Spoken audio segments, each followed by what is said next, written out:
Welcome সবাইকে SGS learning হাবে। তোমরা যারা ক্লাস 12 সেমিস্টার 3 তে আছো তাদের এক্সাম খুব কাছেই, ঠিক আছে? প্রায় 40 দিনের কাছাকাছি তোমাদের কাছে সময় আছে, আর আমাদের সিলেবাসও প্রায় শেষের দিকে। আরামসে সিলেবাস আমরা শেষ করে দেবো। প্রতিটা চ্যাপ্টারে কিন্তু আমরা কোশ্চেন ব্যাংক, ওয়ান শট এবং ইম্পর্টেন্ট কোশ্চেন যেগুলো আছে সবই করাচ্ছি। এবং পরীক্ষার আগে তো তোমাদের কিছু সাজেশন টাইপের থাকবে, সেখানেও তোমরা অবশ্যই সেখানে কিছু যে মেনের কোশ্চেন বা ইম্পর্টেন্ট কোশ্চেন সেখানেও পাবে। এবং রিভিশন সিরিজও আমরা খুব তাড়াতাড়ি দেবো, যে পুরো ইলেকট্রোস্ট্যাটিক 3 মিনিটে বা 5 মিনিটে শেষ করে দিলাম, ঠিক আছে? মানে পুরো ইউনিটটা 3 মিনিট বা 5 মিনিট বা 10 মিনিটে শেষ করে দিলাম তোমাদের রিভিশনের জন্য। সেগুলো পরীক্ষার আগে আমরা দেবো, সেটা চিন্তা ভাবনা করে রেখেছি। তো আগের দিন আমরা যে মেনের কোশ্চেন কিছু আলোচনা করেছিলাম, তড়িৎ চুম্বকত্ব, ম্যাগনেটিজমের উপরে যে মেনের কিছু কোশ্চেন আমরা আলোচনা করেছিলাম। আজকে আমরা বলেছিলাম যে 31 থেকে তোমাদের যেটা রায়মার্টিনের আমাদের 11 থেকে 30 অবধি তোমাদের সলিউশন করেছিলাম ফিজিক্সের যে রায়মার্টিনের কোশ্চেন ব্যাংক। আজকে আমরা 31 থেকে সলিউশন করবো, ঠিক আছে? যতটা হবে ততদূর আমরা আজকে সলিউশন করব। তো অবশ্যই পিডিএফ গুলো কিন্তু তোমরা কালেকশন করে নিও আমাদের এই টেলিগ্রাম চ্যানেল থেকে, আর অবশ্যই শেয়ার করে দিও বন্ধুদের সাথে। কিন্তু সবারই কিন্তু খুবই প্রয়োজন, রায়মার্টিন বা যেই মেনের কোশ্চেন গুলো এগুলো কিন্তু খুবই প্রয়োজন তোমাদের।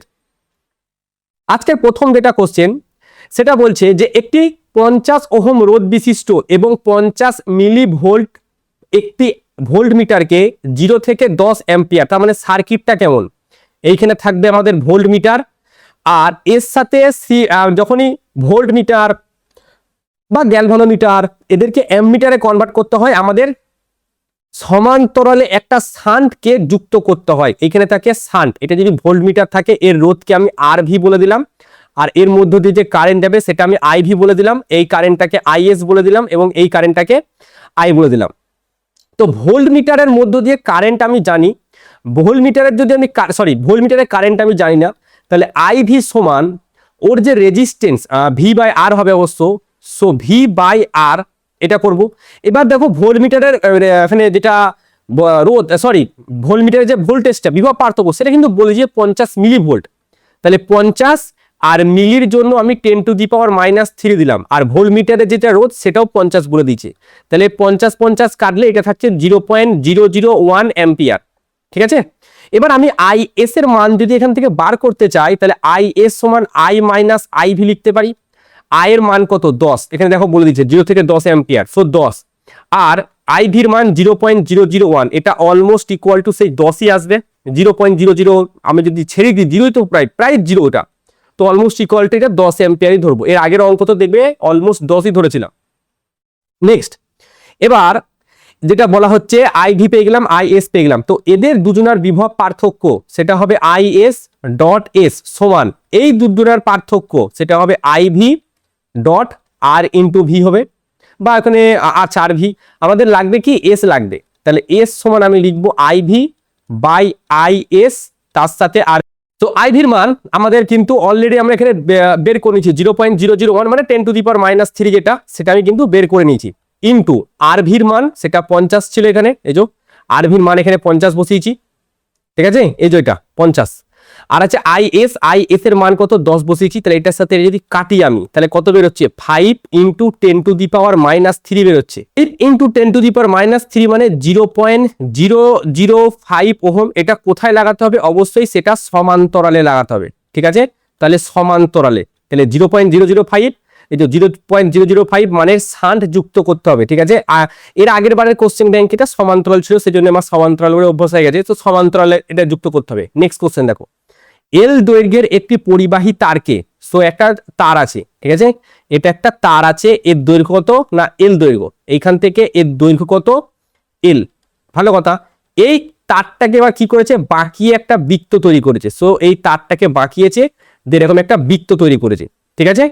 সো এর ব্যাসার্ধ ধরলাম R1, এর ব্যাসার্ধ R1। তাহলে এল যদি লিখতে চাই এর জন্য পরিধি, সো এলটা মানে পরিধি, সেটা কত হবে? 2 পাই ইন্টু R1 হবে। যদি R1 সমান, তাহলে কি লিখবো? R1 সমান হবে L বাই 2 পাই। আচ্ছা, এবার বলো এর কেন্দ্রে আচ্ছা এই সূত্রটা আমি লিখে দিলাম, mu naught I by 4 pi r into theta. এই সূত্রটা আমরা এখানে অ্যাপ্লাই করব। থিটা মানে কারেন্টটা কত ডিগ্রি ঘুরছে, তো এখানে এটা ধরলাম B1। এইটার জন্য মানে একটা বৃত্তাকার পরিবাহী আছে, তার কেন্দ্রে ম্যাগনেটিক ফিল্ড B1 সমান মিউ নট আই বাই কত আছে? 4 পাই আর। 4 pi r into theta. Theta মানে কারেন্টটা কত ডিগ্রি ঘুরেছে, টোটাল কত ডিগ্রি অ্যাঙ্গেল, 360 ডিগ্রি অ্যাঙ্গেল, ওটাকে যদি রেডিয়ানে কনভার্ট করি 2 পাই। সো এখানে 2 পাই, সো 2 দ্বিগুণে 4, আর এখানে পায়ের সাথে পাই কাটলো, তাহলে mu naught I by 2r। So mu naught I by 2r এটা হয়ে গেল। আচ্ছা এখানে তো আর এটা হবে না, কারণ ব্যাসার্ধ হচ্ছে r1, সো এটা আমি r1 বসালাম। পরের লাইনে এই যে mu naught into I by 2 r আচ্ছা একটু এটা হচ্ছে 2 ইন্টু r1 এর জায়গায় এই মানটা বসাতে পারি l by 2 pi. So l by 2 pi আমি এটা বসালাম, ঠিক আছে। তার মানে আমাদের যেটা দাঁড়াচ্ছে সেটা দাঁড়াচ্ছে মিউ নট আই বাই এই যে মিউ নট আই বাই এই দুইয়ের সাথে এই দুই যদি কাটে তাহলে উপরে একটা পাই থাকে, এই পাইটা যদি উপরে যায় নিচে একটা এল থাকবে, কারণ দুইয়ের সাথে দুই কাটবে, তাহলে উপরে pi mu naught into I by l, এটা থাকলো b1। এবার যখন এবার সেকেন্ড কেসে কি বলছে শোনো, বলছে যদি ওই তারকে বাঁকিয়ে 2 পাক বিশিষ্ট একটা কুণ্ডলী, তার মানে এবার কুণ্ডলীটা হয়ে যাবে এটা একটা কুণ্ডলী আর একটা কুণ্ডলী, এরকম 2 পাক বিশিষ্ট কুণ্ডলী এবার হয়েছে। অবশ্যই আমাদের যে দৈর্ঘ্য যে ব্যাসার্ধটা, সেই ব্যাসার্ধ চেঞ্জ হয়ে যাবে। তো সেই ব্যাসার্ধটা ধরলাম r2, ঠিক আছে, সেই ব্যাসার্ধটা ধরলাম r2, এবং ওর জন্য আমি l যদি লিখতে চাই তাহলে সেটা কি লিখবো, আচ্ছা কি হয় 2 পাই r2, কিন্তু কতগুলো কুণ্ডলী আছে, দুটো কুণ্ডলী, সেজন্য 2 দিয়ে গুণ হলো। আচ্ছা তাহলে r2 সমান কি লিখতে পারি, r2 সমান লিখতে পারি l by 4 pi, l by 4 pi. আরেকটা লাইন যদি লিখি তাহলে l বাই 2 পাই লিখতে পারি, l by 2 pi into 1 by 2, ঠিক আছে। তাহলে এখানে লিখতে পারি r1 বাই 2 লিখতে পারি, আর l বাই 2 পাই মানে কত r1, তাহলে r1 বাই 2। এবার যদি এখানে আমি b2 নির্ণয় করি তাহলে b2 সমান কি লিখবো, এই যে mu naught I by 2 r1, so mu naught I by 2 r1 না, এখানে হবে r2, তাহলে 2 r2, ঠিক আছে, r2 সমান r1 বাই 2। আচ্ছা এখানে r1 এর মানটা আমরা বসিয়ে দিলাম, সো r1 এর মান হচ্ছে l বাই 2 পাই ইন্টু আরো একটা 2 আছে 2, তাহলে l বাই 2 দুগুণে 4, সো l বাই 4 পাই। এবার so mu naught into I by 2 into কত হচ্ছে r2, আর r2 মান কত l বাই 4 পাই, তাহলে এখানে l বসালাম, আর বাই 4 পাইটা কোথায় যাবে, উপরে যাবে। এবার দেখো এখানে আছে mu naught I pi by 4, আচ্ছা এই 2 এর সাথে এই 2 যদি আমি কাটি তাহলে উপরে একটা 2 থাকবে, তাহলে মিউ নট, আচ্ছা প্রথমে কি আছে mu not, so mu not লিখলাম, তারপরে আছে আইও আছে আমাদের, মিউ নট আছে, আই আছে, পাইও আছে বাই এলও আছে, ইন্টু দেখো একটা 2 রইল না উপরে, তাহলে 2, তার মানে আমি লিখতে পারি 2, আর এই পুরো টার্মটা দেখো b1, তাহলে b1 লিখলাম, তাহলে b2 সমান কি 2b1, আর b1টা b বলেছে, সো 2b, তাহলে 2b কোথায় আছে, অপশন সি।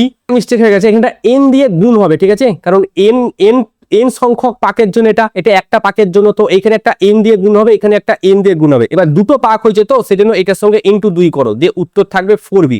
এখানে যেটা উত্তর দিয়েছিলাম 2b সেটা হবে না, তো উত্তর হবে আমাদের 4b, অপশন ডি, ঠিক আছে। এটা আমি গুণ করতে ভুলে গেছিলাম। নেক্সট কোশ্চেন দেখো, একটি খাড়া ও সোজা পরিবাহীতে তড়িৎ প্রবাহের অভিমুখে উলম্বভাবে উপর দিকে একটি পি বিন্দুতে পরিবাহীটির পূর্ব দিকে অল্প একটি দূরত্ব অবস্থিত, মানে একটা তার যাচ্ছে, ধরো এরকম এর একটা তার আছে, ঠিক আছে, তারটা এটা কারেন্ট যাচ্ছে, এটা ধরো এইদিকে একটা বিন্দু আছে পি আর এদিকে একটা বিন্দু আছে কিউ, এই তারটা থেকে এর দূরত্ব আর এর দূরত্ব যদি আর ধরি, কারণ একই দূরত্ব বলেছে, এই যে একই দূরত্বে পশ্চিম দিকে অবস্থিত, বা দিকটা ম্যাটার করে না, পশ্চিম দিকে অবস্থিত। এবার বলেছে চুম্বক ক্ষেত্র, তো পি বিন্দুতে যেই চুম্বক ক্ষেত্র হবে কিউ বিন্দুতে সেই একই চুম্বক ক্ষেত্র হয়ে যাবে, তাই না। আমাদের যেটা দেখেছিলাম যে mu naught I by 4 pi আর sine theta 1 plus sine theta যদি অসীম হয় তাহলে মিউ নট আই বাই সেটা হয় 2 পাই আর হয়ে যায়। তো আর এর উপর কিভাবে ডিপেন্ড, আর এর উপর ডিপেন্ড করছে, কোন দিকে আছে সেটা ডিপেন্ড করছে না, ঠিক আছে, তার দুটো দিকেই সমান হবে, কারণ একই ডিস্টেন্সে আছে, একই আর কারেন্ট, আর তারটার মধ্যে যে কারেন্ট তো চেঞ্জ হচ্ছে না, একই কারেন্ট আছে, সেজন্য কি হবে না, চেঞ্জ হবে না, আমাদের ম্যাগনেটিক ফিল্ডটা সেম থাকবে। এখানে যদি B1 ম্যাগনেটিক ফিল্ড থাকে তো এখানেও B1 ম্যাগনেটিক ফিল্ডই থাকবে, এটা চেঞ্জ হবে না।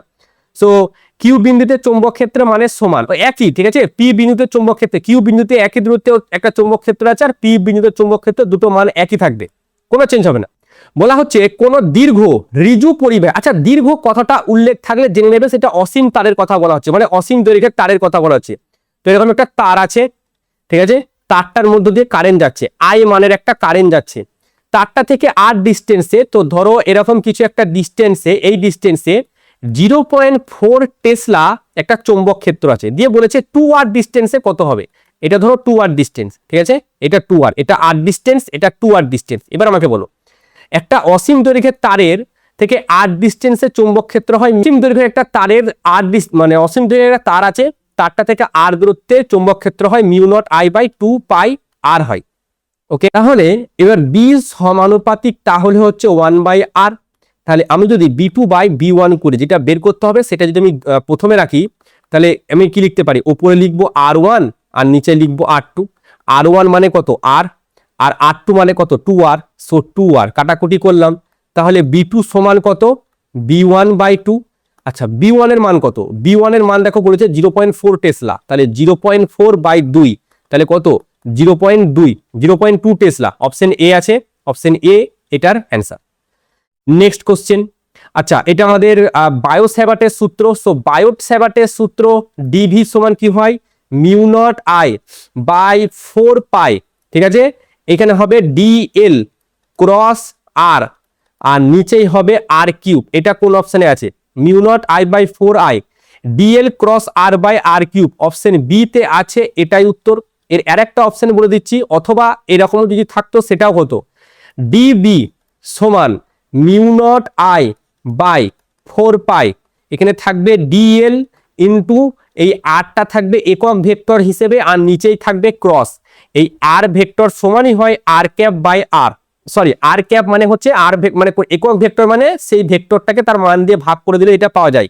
তো এই মান, এই জিনিসটা, এই আর ভেক্টর বাই আর বসাও, দেখো আগের লাইনটা মানে এই লাইনটা ফিরে চলে আসবে। তো এই অপশন দুটো থাকলে দুটো উত্তর হতো, ঠিক আছে, এখানে অপশন বি তে আছে, ওটা আমাদের অ্যান্সার। আচ্ছা ডি এর আগে হয় আর পরে হয়, সেটাও দেখে নেবে। নেক্সট, একটি পরিবাহীর অক্ষের ওপর অবস্থিত সমস্ত বিন্দুতে, অবশ্যই এখানে এটা যদি একটা পরিবাহী হয়, এই পরিবাহীটার অক্ষের ওপর ধর এখানে একটা বিন্দু আছে বা এখানে একটা বিন্দু আছে, ঠিক আছে, এইখানে আমাদের চৌম্বক ক্ষেত্র কি থাকবে বি শূন্য। কেন শূন্য, কারণ ডিএল আর আই এর মধ্যে এই যে এখানে যে ডিএল আর আর এদের মধ্যে যে আমাদের কি হয় ক্রস প্রোডাক্ট খাটালে কি হয় সাইন থিটা, তো ওদের জিরো হয়ে যায়, মানে থিটাটা 0 ডিগ্রি হয় একই অক্ষের ওপর অবস্থিত থাকার জন্য, সেজন্য পুরো মানটা 0 হয়ে যায়, তো শূন্য হবে এটা। নেক্সট কোশ্চেন, প্রতি সেন্টিমিটারে 7টি পাক, এন সমান দেখবে হয় n/l, এটাই বলেছে 7, মানে 7 টান পার সেন্টিমিটারে বলেছে, তার মানে সেন্টিমিটারে বললে কি হবে 700 হয়ে যাবে, এটা এন এর মান কত 700 টান পার মিটার, 700 টান পার মিটার হয়ে গেল।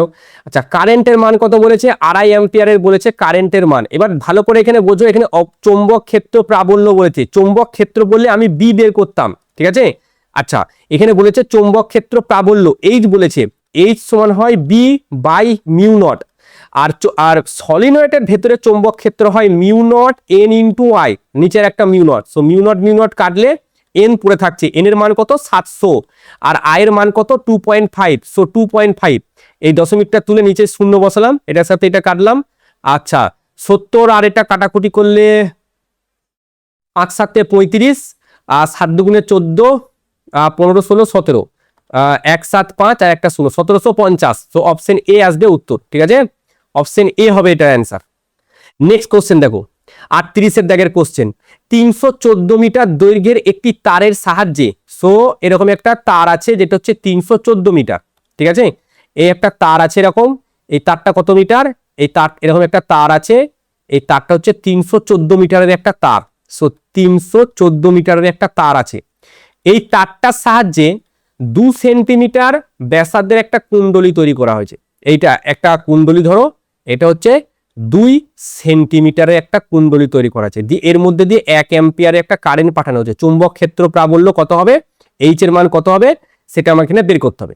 সো এই যে তারটা আছে, এই তারটা এই এল সমান, এর জন্য আমি কি লিখতে পারি, এল সমান হবে 2πr, আর আর সমান কি লিখবো l/2π, তাই তো, এল এর মান কত 314, এল এর মান 314/2π হলো। কুণ্ডলী কতগুলো তৈরি হবে, কুণ্ডলীর সংখ্যা যদি আমি বলি, কুণ্ডলী কতগুলো তৈরি হবে, এন সমান তাহলে কি লিখতে পারি 2πr লিখতে পারি। তো 14 মিটারের একটা কুণ্ডলী, 314 মিটারের একটা তার আছে, সেই তারটাকে আমরা এখন কুণ্ডলী তৈরি করেছি সেই তারটা দিয়ে 2 সেন্টিমিটারের ব্যাসার্ধ কতগুলো কুণ্ডলী তৈরি হবে তার সূত্র হয় L/2πr। ওই আরটা আলাদা, ঠিক আছে, এখানে আর এর মান আমি বসাবো না, আর এর মানটা বসাবো যখন যে কুণ্ডলীর ভেতরে চুম্বক ক্ষেত্র যেটা হয়, ঠিক আছে, μ0I/2r সেখানে বসাবো। তো L/2πr মানে আমি কুণ্ডলীর সংখ্যা বের করতে চাইছি, তো L এর মান কত 314, ঠিক আছে, 314 আমি বসালাম। আচ্ছা 314 আর 3.14 করে দিলাম, যাও। আর 2 ইন্টু পায়ের মানও আবার 3.14 হয়, ঠিক আছে, ইন্টু আর আরটা হচ্ছে 2 সেন্টিমিটার, তাহলে 2 আর উপরে 10⁻², উপরে 100, তাহলে 3.14 কেটে গেল, 2 দুগুণে 4, 4 25 100, তাহলে কুণ্ডলী কতগুলো তৈরি করবে 50টা, সরি 25টা। ম্যাগনেটিক ফিল্ড বি সমান হয় μ0I/2r, এটা হয় ম্যাগনেটিক ফিল্ড একটা কুণ্ডলীর জন্য, তার কেন্দ্রে চৌম্বক ক্ষেত্র হয় μ0I/2r। n সংখ্যক পাক আছে সেজন্য n দিয়ে গুণ, তো n এর মান কত বেরোচ্ছে 25। আচ্ছা μ0 এর মান বেরিয়েছে 4π × 10⁻⁷, কারেন্ট বলেছে 1 অ্যাম্পিয়ার, বাই 2 × r, আর মানে হচ্ছে ব্যাসার্ধ কত বলেছে 2 সেন্টিমিটার, তাহলে 2 × 10⁻², 2 দুগুণে 4, 4 এর সাথে এই 4 কাটলো, এটা হচ্ছে 3.14, তাহলে 25 × 3.14 × 10⁻², উপরে গেলে এটা হয়ে যাবে 10⁻⁵, এটা ক্যালকুলেশন করলে আসবে 7.8 × 10⁻⁴, সো 7.8 × 10⁻⁴ সিতে আছে, ওটাই আমাদের অ্যান্সার থাকবে, ঠিক আছে। নেক্সট কোশ্চেন দেখো, বলা হচ্ছে 10 সেন্টিমিটার আর 40 সেন্টিমিটার ব্যাসার্ধ বিশিষ্ট দুটো কুণ্ডলী পরস্পরের সঙ্গে এবং একটি ব্যাটারির সঙ্গে শ্রেণী সমবায় যুক্ত, তার মানে কেমন যুক্ত আছে, এইটা একটা কুণ্ডলী, ভালো কথা, আর কিছু দূর গিয়ে আরও একটা কুণ্ডলী, এরকম একটা কুণ্ডলী আছে, দুটো কুণ্ডলী, এর একটা ব্যাটারির সাথে এরকম ভাবে কানেক্টেড, ঠিক আছে, এরকম একটা ব্যাটারির সাথে কানেক্টেড। এটার ধরো ব্যাসার্ধ 10 সেন্টিমিটার আর এটার ধরো ব্যাসার্ধ 40 সেন্টিমিটার। এবার সিরিজে থাকার কারণে কারেন্টের মান 1, তো কুণ্ডলীর ভেতরে চৌম্বক ক্ষেত্র কি হয় μ0I/2r, ঠিক আছে। এবার পাক সংখ্যা 1, ঠিক আছে, মানে পাক সংখ্যা যেটা, যদি এখানে n যেটা আমরা লিখলাম সেটার কোনো ভ্যালু এখানে রইল না, মানে কাটাকুটি হয়ে যাবে, অনুপাত যেহেতু চেয়েছে, তাহলে আমি লিখতে পারি যে b সমানুপাতিক 1/r, অনুপাত জানতে চাইছে, তাহলে b1/b2 সমান r2/r1 লিখবো, r2 এর মান কত 40 আর r1 এর মান কত 10, তাহলে উত্তর কত 4:1, সো 4:1 অপশন বি তে আছে। নেক্সট কোশ্চেন, এই একটা চিত্র দিয়েছে, আচ্ছা এরকম একটা চিত্র দিয়েছে, তাই তো, এবার এই চিত্রটাই আমাকে ম্যাগনেটিক ফিল্ড বের করতে হবে, ওই দিকটা 90 হলে এই দিকটা কত, এই দিকটা 270, ঠিক আছে, কারণ 90 এর সাথে 270 যোগ করে 360 আসবে। আমাকে এবার এর মধ্যে আমাকে চৌম্বক ক্ষেত্র বের করতে হবে, তাই তো, তো আমাদের সূত্র হচ্ছে μ0I/4πr × থিটা, থিটাটা আমরা রেডিয়ানে বসাবো। পরের লাইনে সো μ0I/4π, আর এর জন্য কিছু বলেছে এখানে, আচ্ছা আরটা এ বলেছে, তাহলে এ বসালাম, আর 270 ডিগ্রি হচ্ছে, তাহলে 270 × π/180, তাহলে π/180, এটার সাথে এটা কাটলো, পায়ের সাথে পাই কাটলো, ঠিক আছে, 9 দিয়ে যদি কাটি 9 দুগুণে 18 আর 9 3 27, তাহলে 3/8, তাহলে 3/8 μ0I/a, 3/8 μ0I/a কোনটা 3/8 অপশন সি তে আছে, দেন অপশন সিটা আমাদের রাইট অ্যান্সার। বলা হচ্ছে 1 অ্যাম্পিয়ার, আচ্ছা এরকম একটা অসীম দৈর্ঘ্যের একটা তার আছে, সেই তারটা দিয়ে কারেন্ট যাচ্ছে, কত 1 অ্যাম্পিয়ার কারেন্ট যাচ্ছে, তারটা থেকে 1 মিটার ডিস্টেন্সে, এটা হচ্ছে 1 মিটার ডিস্টেন্সে চৌম্বক ক্ষেত্রের মান μ0I হয় 2πr, তাই হয়। এবার μ0I এর মান কত 1 আর 2πr এর মান কত 1, তাহলে হয়ে গেল μ0/2π, সো μ0/2π অপশন এ তে আছে, μ0/2π সেটাই অ্যান্সার। কোশ্চেন, একটি চৌম্বক ক্ষেত্রে একটি আহিত কণা বৃত্তগতির ব্যাসার্ধ, দেখো বৃত্তগতির ব্যাসার্ধ আগের দিনই বললাম mv/q × b, যেখানে mvটা ভরবেগ হয় আর নিচে qb যেমন আছে সেরকম, তো ভরবেগের সাথে সমানুপাতিক, কণাটির ভরবেগের সাথে সমানুপাতিক। নেক্সট, আচ্ছা এক লাইন বলে দিই, এইখান থেকে এটাও আসে √2mE/qb, আগের দিন আমি এটা দেখে দিয়েছি, এখানে যেটা গতি, এই যে গতি শক্তির সাথে সমানুপাতিক বলেছে না, এটা হবে না, এখানে গতিশক্তির রুটের সাথে সমানুপাতিক যদি বলতো তাহলে কিন্তু এটা হতো। নেক্সট কোশ্চেন, দুটি তড়িৎ পরিবাহী কুণ্ডলী আছে যাদের ব্যাস, আচ্ছা যাদের ব্যাসের অনুপাত বলেছে 1:2, ওকে অসুবিধা নাই। আর তড়িৎ প্রবাহের অনুপাত বলেছে 1:4, বলে এদের চৌম্বক ক্ষেত্রের অনুপাত। এটা ব্যাস হবে না, এটা ব্যাসার্ধ ধরতে হবে, ঠিক আছে, এটা ব্যাসার্ধ ধরবে, ব্যাসার্ধ। So r of x by r of y কত বলেছে 1/2।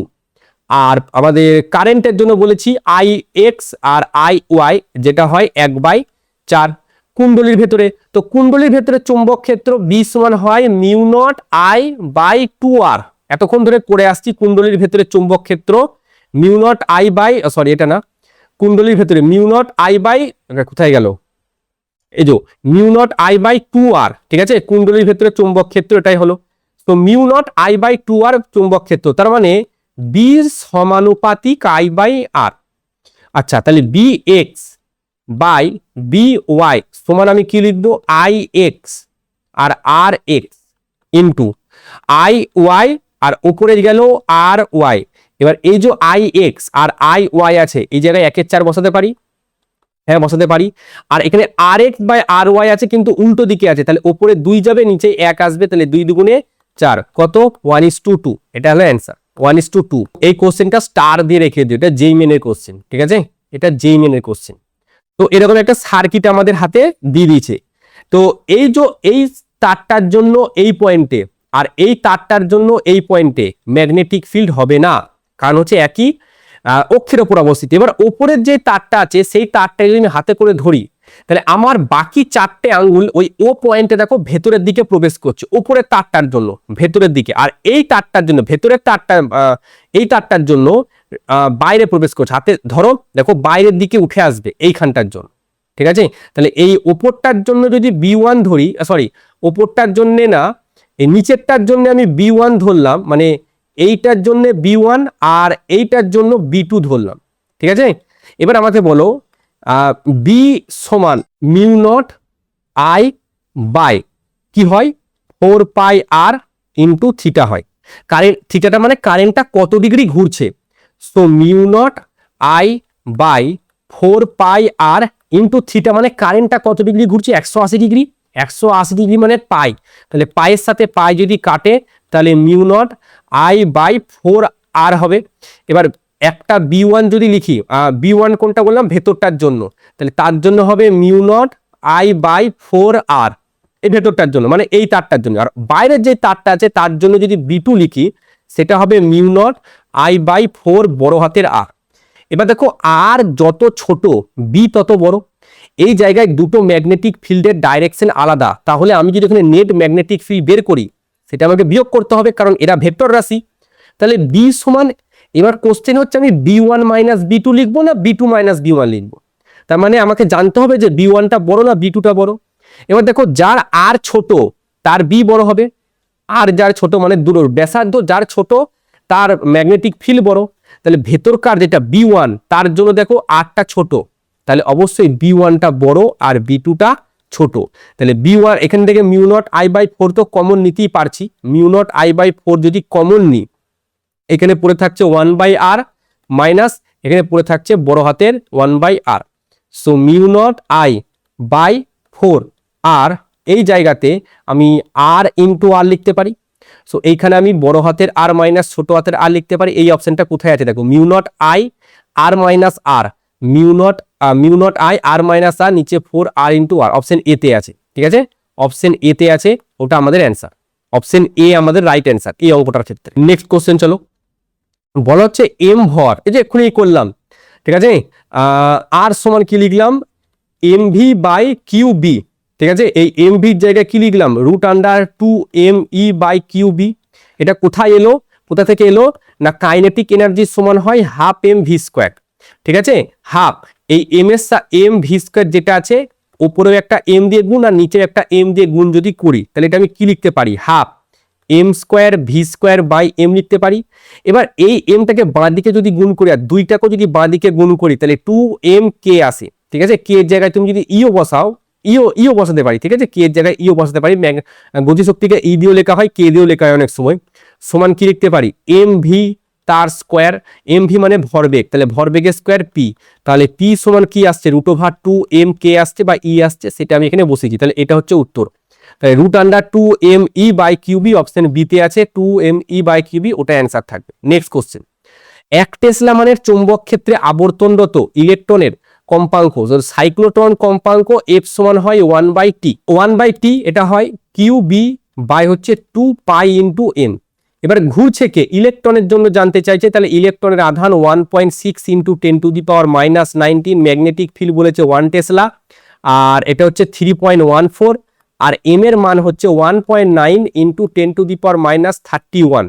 এটা তোমরা বসাবে, এটা বসানোর পর আসবে 28 GHz, এটা হবে উত্তর, এটা উত্তর আসবে, মানে এটা হার যে আসবে সেখান থেকে গিগাতে নিয়ে আসতে। নেক্সট কোশ্চেন কি বলেছে, একটি তড়িৎ বহনকারী সলিনয়েডের ক্ষেত্রে প্রদত্ত বিবৃতি। আচ্ছা, সলিনয়েডের জন্য বলি ম্যাগনেটিক ফিল্ড কিন্তু যদি আমি এটা বলি সলিনয়েডের বাইরে, ঠিক আছে, সলিনয়েডের বাইরে কিন্তু ম্যাগনেটিক ফিল্ড 0, কিন্তু ভেতরে মানে অক্ষের ওপরে ম্যাগনেটিক ফিল্ড বললে সেটা হয় μ0 n × I।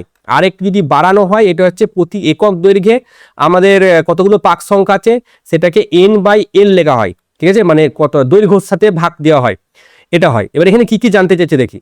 আচ্ছা, এখানে জানতে চাইছে যদি সলিনয়েডের পাক সংখ্যা বৃদ্ধি করা হয়, সলিনয়েড, আচ্ছা ভালো করে কোশ্চেনটাকে পড়ো, কোশ্চেনটা কি বলেছে, সঠিক নয় মানে কোনটা ভুল, এটা সঠিক, ঠিক আছে, যে পাক সংখ্যা বৃদ্ধি করলে মানে এন এর মান বৃদ্ধি করলে বি বাড়বে, এটাও ঠিক। সলিনয়েডের ভেতরে চৌম্বক বলরেখা একে অপরের সমান্তরাল, হ্যাঁ, এটা যদি সলিনয়েড হয়, ঠিক আছে, এটা ধরো সলিনয়েড, ঠিক আছে, এটা ধরো সলিনয়েড, এরকম করে তারগুলো পেঁচানো আছে, তো এর মধ্যে চৌম্বক ক্ষেত্র কেমন দেখেছিলাম, এরকম, ঠিক আছে, তো এইগুলো এরা তো পরস্পরের সাথে সমান্তরালে থাকে। আচ্ছা, তো এটা জেনে রেখে দিও যে সলিনয়েডের ভেতরে যদি কোনো চৌম্বক পদার্থের মজ্জা ঢুকানো হয়, ঠিক আছে, ধর এটা সলিনয়েড, এর ভেতরে আমি এখন একটা লোহার পাত ঢুকালাম, লোহার পাত ঢুকালে কি হয়, এর যে ম্যাগনেটিক ফিল্ড, সে ম্যাগনেটিক ফিল্ডটা বেড়ে যায়, ঠিক আছে, এখানে যেটা প্রবেশ করানো হয়, এখানে যেটা বলেছে হ্রাস পায়, এটা হ্রাস পায় না, এটা বেড়ে যায়, উত্তর আমাদের এটাই হবে, ঠিক আছে, অপশন সি তোমরা আবার ভুল করে বুঝে যাবে, তো উত্তর আমাদের ডি হবে, ঠিক আছে। চৌম্বক ক্ষেত্রে যদি সলিনয়েডের ভেতরে মজ্জা ঢুকানো হয়, এটা তো লোহাটা যদি ভেতরের দিকে ঢুকানো হয় না, ওর চৌম্বক ক্ষেত্র বেড়ে যায়, তো এটা হলো আমাদের উত্তর ডি।